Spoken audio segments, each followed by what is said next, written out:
Hello students, पिछले video में हमने वेग के बारे में पढ़ा था। अब देखिए वेग कौन कौन से होते हैं। देखो, एक समान वेग पहला है आपके पास, एक समान वेग, एक समान वेग। दूसरा है आपका पास असमान वेग, असमान वेग। तीसरा औसत वेग, औसत वेग। चौथा है आपके पास ताक्षणिक वेग, ताक्षणिक वेग। ठीक है, तो इनको वन बाय वन डिस्कस करते हैं। तो पहला है एक समान वेग। ठीक है, एक समान वेग। देखिए, मैंने आपको वेग की जो परिभाषा बताई थी वो क्या थी। वेग बराबर होता है विस्थापन बट्टे समय, यानी विस्थापन में परिवर्तन की दर, विस्थापन में परिवर्तन की दर, परिवर्तन की दर। अब दर का मतलब होता है समय के साथ उस रेट। ठीक है ना, समय के साथ विस्थापन में परिवर्तन की दर। तो कितना हो जाएगा, नीचे तो समय आ जाएगा, समय और किस में परिवर्तन हो रहा है, विस्थापन में। राइट, तो फॉर्मूला क्या बनता है इसका, विस्थापन बटा समय, समय वेग बनता है। अब देखिए यहाँ पर ध्यान देना, यहाँ पर एक समान वेग है।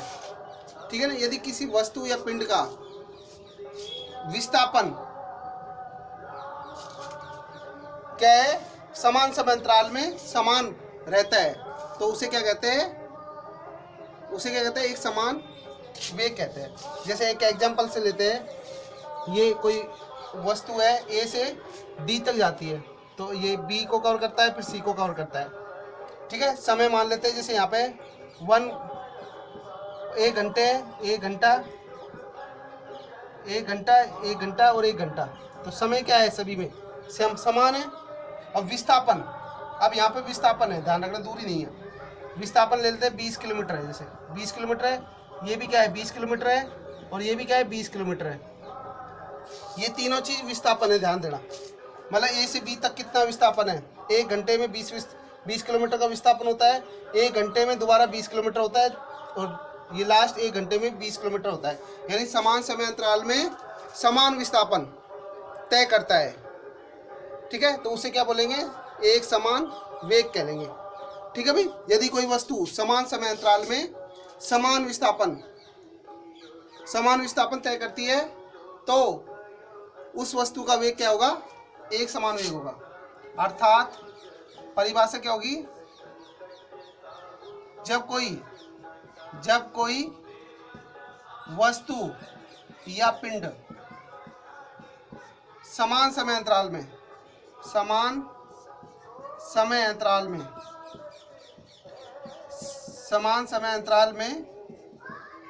समान विस्थापन तय करती है, तो उस वस्तु का विस्थापन, उस वस्तु का वेग एक समान वेग होगा, एक समान वेग होगा। राइट भाई, ये था राइट भाई। अब एक समान मतलब उसका क्या है, वेग क्या है, प्रारंभिक वेग और अंतिम वेग क्या है, बराबर है। यानी क्या है, इसमें दूसरी अगला पॉइंट देखिए, यानी उसका प्रारंभिक वेग और अंतिम वेग क्या है, समान है भाई। वेग में क्या हो रहा है, कोई परिवर्तन नहीं हो रहा। प्रारंभिक वेग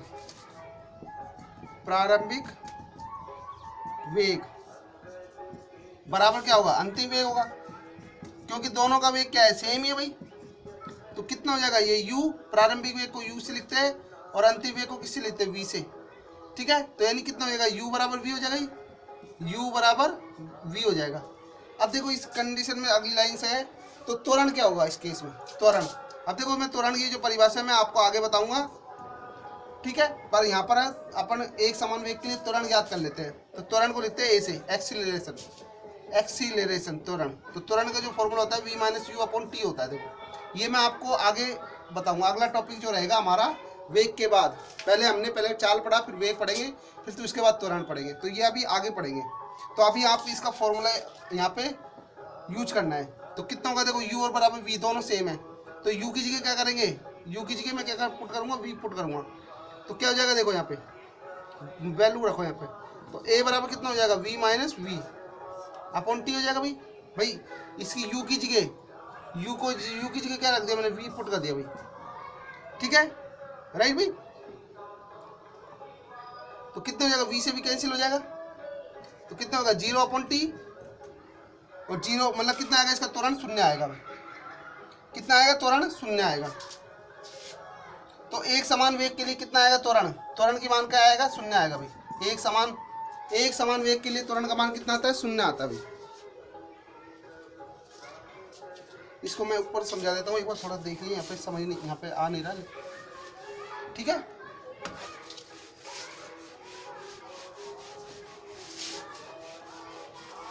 ऊपर देख लीजिए कि अगला पॉइंट था कि त्वरण क्या होता है, एक्सीलरेशन, ए फॉर एक्सीलरेशन, जिसको हम रेस भी बोलते हैं, एक्सीलरेशन ए से लिखते हैं। तो कितना था, v minus you upon T. और देखिए यहाँ पर प्रारंभिक वेग और अंतिम वेग को v लिखते हैं। क्या है, एक समान वेग में क्या होगा, आपका प्रारंभिक वेग और अंतिम वेग क्या होगा, सेम समान होगा इस केस में। तो देखो जहाँ पे आपका v है वहाँ पे क्या पुट कर लो, v पुट कर लो, चाहे इसकी जगह किसी की जगह हम पुट कर सकते हैं, u की जगह या v की जगह। तो v की जगह देख लेते हैं, v की जगह u पुट कर दिया, v की जगह क्या रख दिया, u रख दिया है, तो u minus you upon T. अब u में से u गया तो क्या हो जाएगा, कैंसिल हो जाएगी, 0 अपॉन टी। तो कितना आएगा, पर 0 है तो ये 0 आएगा। तो यानी एक समान वेग के लिए त्वरण का मान कितना होता है, 0 होता है भाई, ठीक है भाई। तो इसको एक बार दोबारा लिख लेते हैं।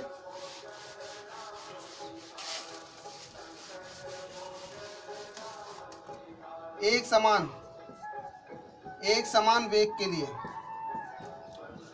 लिए त्वरण ए का मान 0 होता है,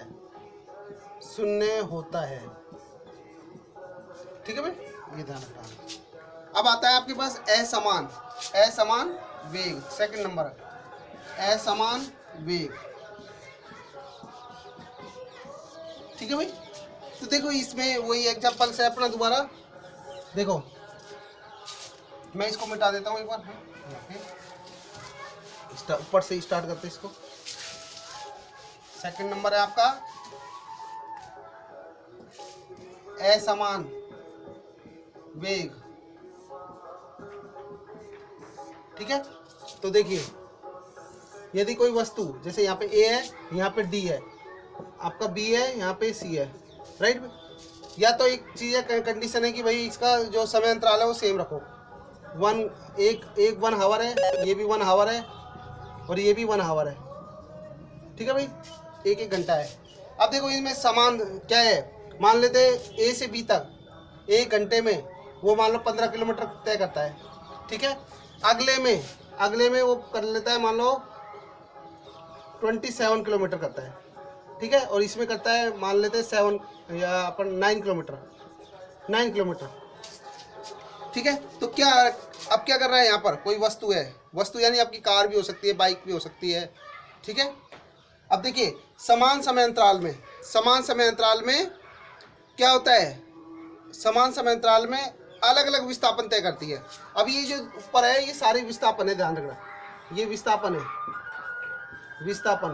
दूरी नहीं है, ध्यान रखना। और मैंने आपको विस्थापन और दूरी में डिफरेंस बताया हुआ है, ठीक है। दूरी क्या होती है, किसी वस्तु या पिंड द्वारा किसी निश्चित पथ में तय की गई पथ की कुल लंबाई, वो दूरी होती है।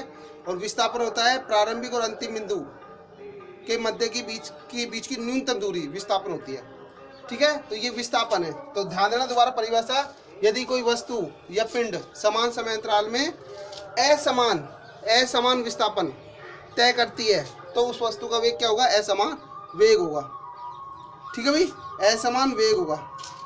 अब असमान वेग है तो इसका मतलब क्या होगा, उसका प्रारंभिक वेग और अंतिम वेग क्या होगा, अलग अलग होगा, ठीक है भाई, अलग अलग होगा। प्रारंभिक वेग और अंतिम वेग क्या होगा, अलग अलग होगा। यानी u और v क्या है, दोनों सेम नहीं है भाई। प्रारंभिक वेग अलग होगा और वेग नाम से पता लग रहा है असमान वेग, तो उसका प्रारंभिक वेग और अंतिम वेग दोनों क्या होंगे, अलग अलग होंगे, राइट भाई। और अगर ये दोनों अलग अलग होंगे तो उनका त्वरण भी पहला पॉइंट तो ये है भाई। दूसरा पॉइंट क्या है इसमें, त्वरण भी। त्वरण कितना होगा, v minus you upon T होता भी। अब ये दोनों क्या है, इन दोनों की वैल्यू क्या है, अलग अलग है, अलग अलग है, तो त्वरण भी क्या होगा, शून्य नहीं होगा भाई, ठीक है। त्वरण भी क्या होगा, शून्य नहीं होगा। ये चीज़ है, 2 पॉइंट है इसमें, राइट। यदि क्योंकि वेग समान है तो प्रारंभिक वेग और अंतिम वेग क्या होगा, समान नहीं होगा, और समान नहीं होगा तो क्या होगा, उनका त्वरण भी शून्य नहीं होगा, ठीक है। ये जो फॉर्मूला मैं यहाँ पे पुट कर रहा हूँ वो मैं आपको आगे बताऊंगा, अगली वीडियो में बताऊंगा, ठीक है। या फिर इसको ऐसे भी कर सकते हैं दूसरा, अथवा में। अथवा क्या हो जाएगा, दूसरा फॉर्मूला देखो। अब इसमें क्या कर दो, समय अलग अलग कर दो, समय अलग अलग कर दो। जैसे एक ये बी हो गया, ये सी हो गया, ये डी है, ठीक है भाई, ये है। अब यहाँ पे समय क्या कर दो, अलग अलग कर दो। जैसे ये 2 घंटे कर रहा है, ठीक है भाई, यहाँ पे 1/4 कर रहा है, राइट भाई। और यहाँ पे भी 1/2 कर लेता है। जैसे सपोज करो इसको कर लेते हैं 1 आवर, ठीक है। 1 आवर ये कितना होगा, हाफ एन आवर, 1 आवर, ठीक है भाई, 1 आवर, ठीक है। या फिर देखो 3/2, 2 सवा 2, 3/4, ठीक है ना। देखो समय देखो अभी,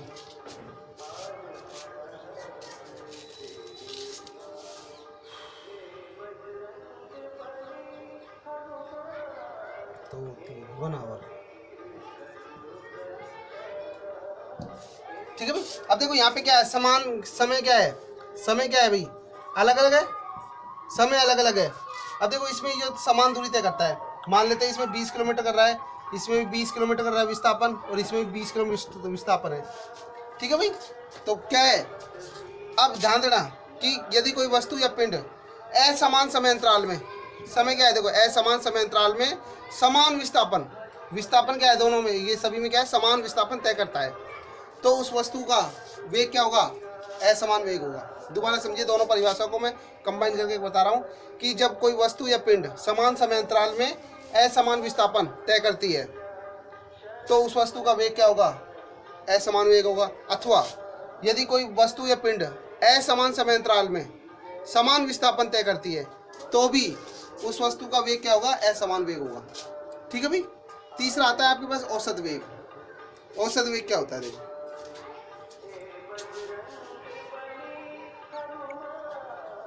ठीक है, औसत वेग,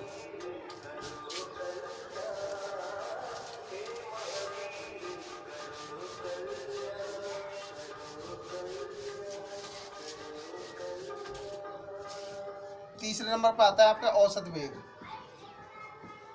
औसत वेग, राइट, एवरेज वेलोसिटी, वो अपनी क्या थी, एवरेज स्पीड थी, एवरेज वेलोसिटी, ठीक है। अब देखो एवरेज है नहीं, औसत है, तो औसत के लिए लगाएंगे औसत वेग। औसत वेग, औसत वेग क्या होगा भाई, यानी किसी वस्तु या पिंड द्वारा तय की गई कुल विस्थापन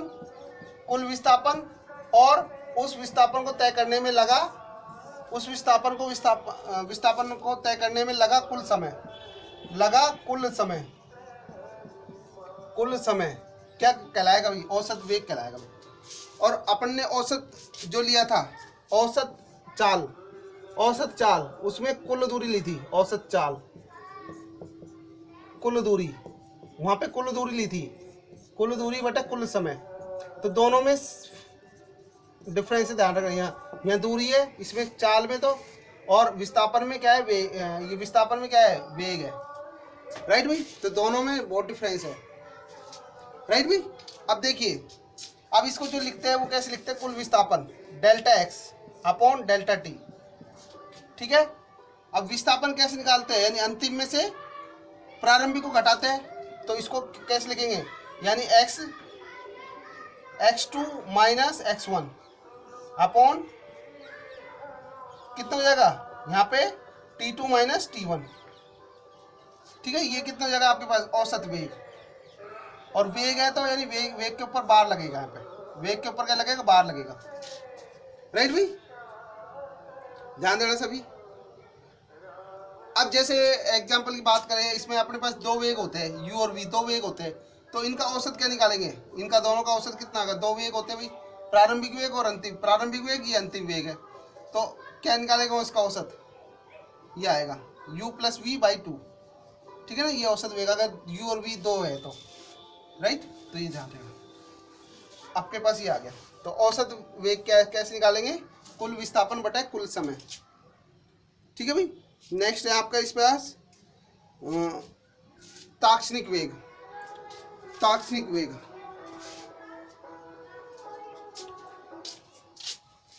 चौथा नंबर का,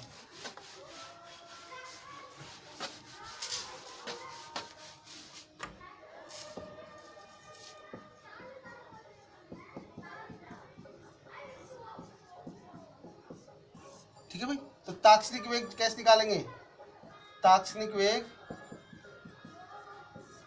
किसी क्षण विशेष पर, किसी क्षण विशेष पर